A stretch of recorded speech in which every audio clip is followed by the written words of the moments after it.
Liverpool still want to sign the £50 million player. Liverpool are keen to sign Wolves midfielder Matheus Nunes despite his relatively weak form this season. The 24-year-old has been struggling a bit since moving to the Premier League last summer. Nunes failed to have the desired effect, with Wolves sitting in a relegation position. The Portuguese player has made 16 appearances at the Molineux Stadium this season and has an assist in all competitions. However, according to the Daily Mail, Liverpool has not shelved the transfer. They still believe the player can be a long-term solution at Anfield. As a result, they were reportedly considering a move on Nunes, which was heavily linked to the Reds last year. It is claimed that the Portuguese international can be an alternative to the biggest target, Jude Bellingham. With many interested clubs surrounding Bellingham, Liverpool is said to be turning to other alternatives and exploring cheaper options. This reportedly led them to Nunes, who allegedly got Klopp's attention. Sky Sports reports that Wolves will seek a fee of £50 million to sell him.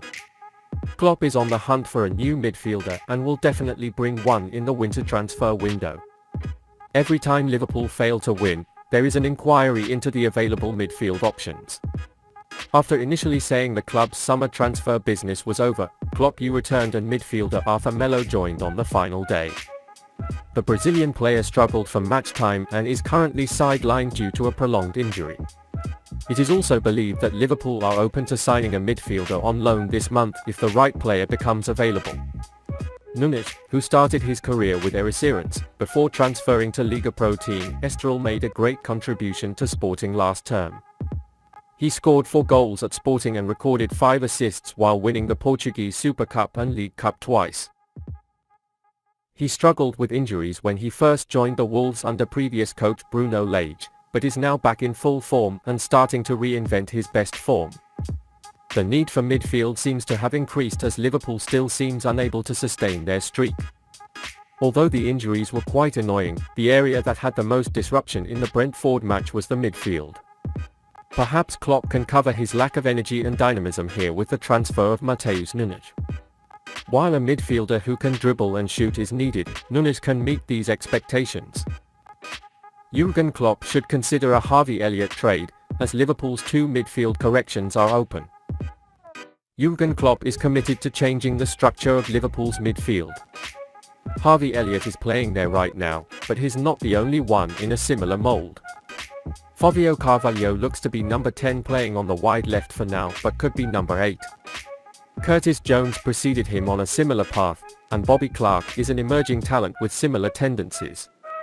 The idea seems to be to turn the Liverpool midfield into something fans crave when it consists of functional Gini Wijnaldum, Fabinho and Jordan Henderson, and to make up for the lack of own Kevin De Bruyne. However, Elliott has faced criticism for his performances from time to time this season.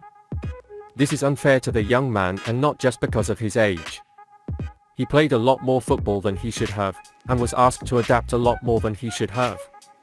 Elliott tends to be a creative player with a lot of skill and ability to break down defenses. But aside from doing that, it seems like he got a little too involved as number 8, where helping Trent Alexander-Arnold is vital. Liverpool's midfield has reappeared this season and players like Elliott have failed to do what Wijnaldum did. This shouldn't come as a surprise, as their primary function is more attacking parties. Fabinho and Henderson are no longer physically able to do as much work as they used to. It wouldn't be a problem if Elliott was in a Liverpool team where the other 11 players were performing brilliantly at the top.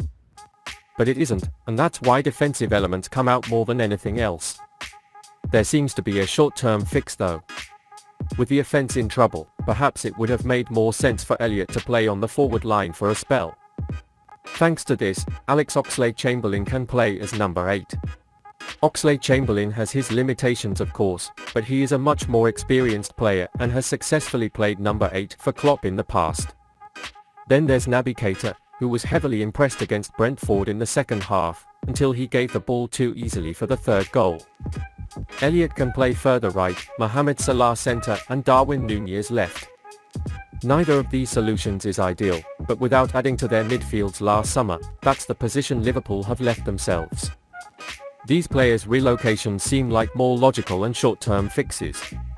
Even if Elliott's long-term future is at the centre of the field, letting him thrive elsewhere first may seem like a good move to avoid being a scapegoat. Klopp currently doesn't have many players, but that doesn't mean there aren't enough options to prevent Elliott from being in a position where he can't show his best skills. Jürgen Klopp is likely to start the new 23-year-old Dutchman against the Wolves on Saturday. New signing Cody Gakpo is likely to make his Liverpool debut on Saturday against Wolverhampton Wanderers in the FA Cup. The 23-year-old is allegedly registered as a Reds player on New Year's Day. This means that the young player will be in a rush to make his place in the league against Brentford last night. As a result, when Old Gold heads to Anfield for the third round of the FA Cup at the weekend, Klopp is expected to give the Netherlands national team the opportunity to make his debut at Merseyside. Gakpo moved from PSV Eindhoven to Liverpool and signed a 5.5-year contract. He signed a deal worth £37 million initially, which could potentially rise to £44 million. With injuries to Diogo Jota, Luis Diaz and Roberto Firmino, the Reds acted quickly as they wanted to bring in an extra attacker. The club announced the signing before the January transfer window opened. At a time when his transfer to Manchester United was frequently talked about, the Merseyside team made an incredible blow with the Dutchman's signature. In 24 games for PSV this season, Gakpo brought his name to the European football scene with a sensational 13 goals and 17 assists. The 23-year-old has scored in each of the Netherlands group stage matches at the World Cup, demonstrating his talent on the world's biggest stage. Going forward, Reds fans will be excited to see the winger in action at Anfield. Hailed as a diamond by AZ Alkmaar head coach Pascal Jansen, Gakpo's talents are evident. But Liverpool are desperate for a midfielder. If this issue is not fixed, it may not matter how well the Dutchman plays. Klopp's side will continue to struggle to win the match. Gakpo's performance in this troubled period will definitely be decisive. Poor performances and disorganization on the defensive line have hurt the team a lot this season. Add to that the productivity woes on the offensive line and great missed chances, Klopp is sure to have had a desperate season. Gakpo has the talent to be the solution to Liverpool's productivity problems. He is able to dribble with the ball and does not hesitate to hit the opposing defenders. Perhaps one of the Reds' biggest problems this season has been overspending their scoring chances. Darwin Nunez, who was the club's record transfer especially in the summer, missed more than he scored this season and failed to put his team ahead at critical moments. After this performance, the Uruguayan was more burdened and the pressure increased. Now, however, the Dutch Gakpo's performance that can ease this burden can be predicted.